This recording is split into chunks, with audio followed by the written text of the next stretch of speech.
नमस्कार मित्रांनो, मी आहे सायली पाटील आणि आज आपण पाहणार आहोत केंद्रीय अर्थसंकल्प 2026 म्हणजेच बजेट 2026. हा बजेट सामान्य माणसासाठी काय घेऊन आला आहे, कर, नोकरी, शिक्षण, आरोग्य यावर काय परिणाम होईल हे जाणून घेण्यासाठी हा व्हिडिओ शेवटपर्यंत बघा. बजेट 2026चा मुख्य उद्देश आहे इन्फ्रास्ट्रक्चर म्हणजेच रस्ते, रेल्वे, मेट्रो, उद्योग आणि उत्पादन, रोजगार निर्मिती तसेच कर प्रणाली सोपी करणे.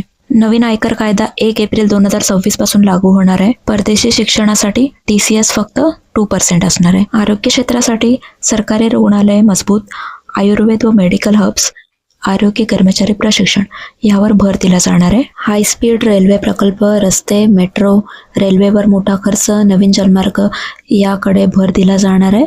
त्यामुळे वेळ वाचणार आहे आणि प्रवास सुरक्षित आणि आरामदायी होणार आहे.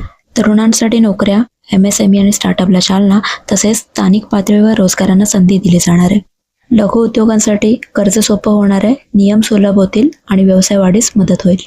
थोडक्यात स्थिर अर्थव्यवस्था, रोजगार निर्मिती, सोपा कर आणि भविष्यासाठी मजबूत भारत यावर हा बजेट 2026चा फोकस असणार आहे. सामान्य माणसासाठी हा बजेट फायदेशीर ठरणार आहे का?